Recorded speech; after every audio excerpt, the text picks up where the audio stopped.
E galera, Mictal, vamos para mais uma Red Pill aí? Ontem foi domingo, né? E por ser dia 8 de março, tem aquela palhaçadinha clássica, né?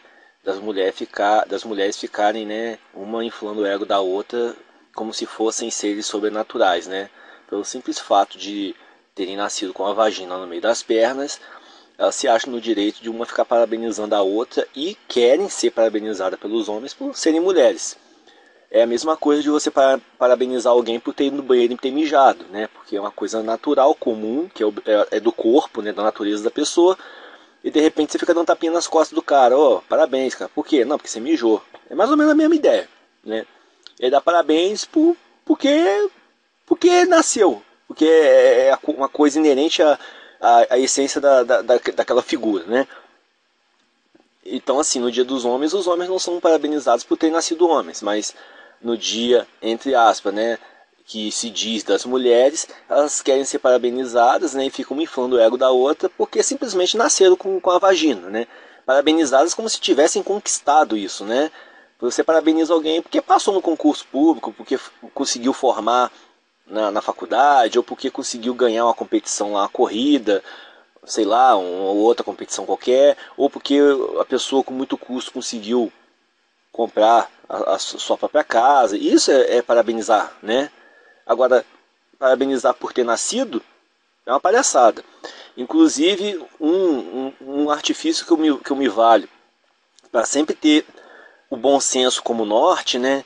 É o seguinte: se fosse invertido, como é que seria a situação? Fosse os homens parabenizando um ao outro no Dia dos Homens, e como aconteceu hoje, por exemplo, no local onde eu trabalho, um grupo de mulheres entraram lá com criancinhas, né, professoras, né, com criancinhas, dando florzinhas, né, algumas confeccionadas à mão, os alunos dando florzinhas para as mulheres do setor, de toda a repartição. E ensinando os menininhos, né? Vamos focar nisso, ensinando os menininhos a serem manginas, né? A ficarem idolatrando as mulheres como se fossem seres magníficos e angelicais. E isso é verba pública, né? Você usa esse material que é comprado por um ente público na escola, que deveria estar servindo para educar, para ficar bajulando mulheres. Qual é a justificativa que tem para esse desperdício de material? Aí fica as criancinhas fazendo florzinhas encantadas lá de espuminha, de papelzinho colorido, entrega para as mulheres aí na rua e dentro da repartição. Essas mulheres, que bonitinho, daqui a pouquinho joga fora. Então é o cúmulo de desperdício, né? E a legislação, por exemplo, que manda ter eficiência, né, nas despesas da administração pública, né, nesse momento, né, fecha os olhos. Bem, eu queria comentar aqui uma notícia da semana passada, que eu não comentei porque eu preferi deixar ter mais assunto para poder falar, e uma notícia que saiu hoje. A notícia da semana passada é essa aqui que eu vou mostrar para os senhores, tá? Tá no R7. Aqui tá referente ao balanço geral, né? Delegado mata esposa enteada no condomínio de luxo em Curitiba. O que é isso aqui?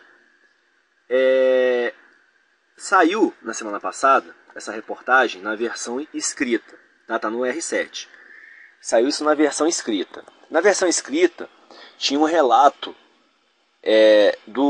desse delegado que matou a esposa. Dentro do relato que estava lá, alguém perguntou para ele: por que você fez isso? Ele falou: vocês não têm noção o que eu estava passando. Ele matou a mulher, a esposa e a enteada, ou seja, ele pegou uma M-Sol.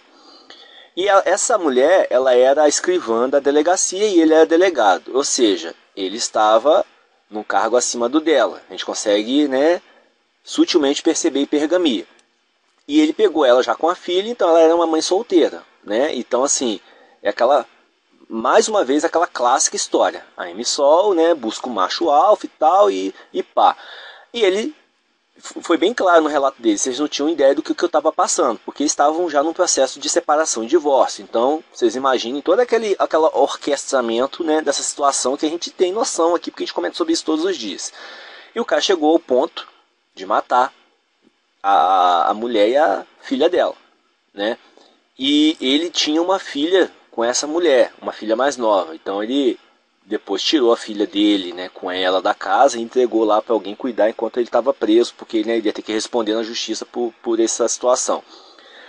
Bem, esse é o drama que todos os homens hoje estão sujeitos a enfrentar, porque o cara é testado a todo limite, né? Ele é furtado na justiça quando ele se envolve com a mulher, questão de pensão alimentícia, questão de divisão de bem, né? Divisão dos bens e tal. E as pessoas que às vezes não conseguem se controlar cometem um equívoco igual desse cara aqui. Ele matou as duas, né? Então assim, agora ele vai ter que pagar o preço disso. Vai ter que ficar lá preso, vai responder processo e tal. Eu espero que muito em breve ele consiga, né, sair da cadeia e tocar a vida dele adiante, né, deixar para trás essa fase, essa etapa ruim que ele infelizmente foi forçado a viver. Mas isso mostra como é que o homem é pisoteado hoje na sociedade, e para ele cometer um equívoco desse, de perder o controle e fazer um crime igual a esse, realmente o cara tem que ter muito autocontrole para conseguir se segurar, né? Então assim, a sociedade, né, a patrulha feminista já vai para cima desse cara, né, que matou a mulher, que não sei o que. E, na verdade ninguém sabe o que ele estava passando, né? Ele mesmo foi claro no que ele falou, que estava na matéria escrita sobre esse assunto. Bem, ele é delegado. Será que ele não sabia da lei de feminicídio, Lei Maria da Penha, toda essa bagatela toda aí jurídica que só dá privilégio para as mulheres? Será que ele não sabia disso? É claro que ele sabia. Quantos caras ele já não deve ter prendido na vida nesse ensejo de violência doméstica, essa palhaçada? Então assim, isso mostra que aquela teoria que eu já tinha falado um tempo atrás, de que quanto mais leis, quanto mais direitos, que na verdade são privilégios, as mulheres tiverem em cima dos homens, com essa conversinha fiada de que são vítimas, de que são, né, tudo mais, mais vai ter crimes em cima de mulheres. Então esse exemplo do delegado é ótimo para isso, porque o cara, ele não apenas sabia da lei, mas ele era o fiscal da lei. Ele que é um dos que fazia essa lei ser cumprida. E ele mesmo violou a lei, porque não se controlou. Então quando chega o ponto das próprias pessoas que manuseiam a lei e têm o total, né, discernimento e conhecimento do que a norma, né, visa, cometem crimes dessa estirpe, isso mostra que o problema não está em lei. Podem fazer leis à vontade, pisoteando nos homens e privilegiando as mulheres.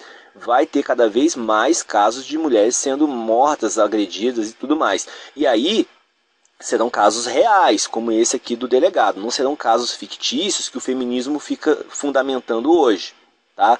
Já falamos várias vezes aqui sobre os mapas da violência e tudo mais, que mostram que os homens estão sendo degladiados, aí, assassinados de tudo quanto é jeito aí, e ninguém fala nada. Aí o pequeno quantitativo que se refere ao quantitativo de mulheres, ficam falando que aumentou 40%, 50%, 60% toda hora.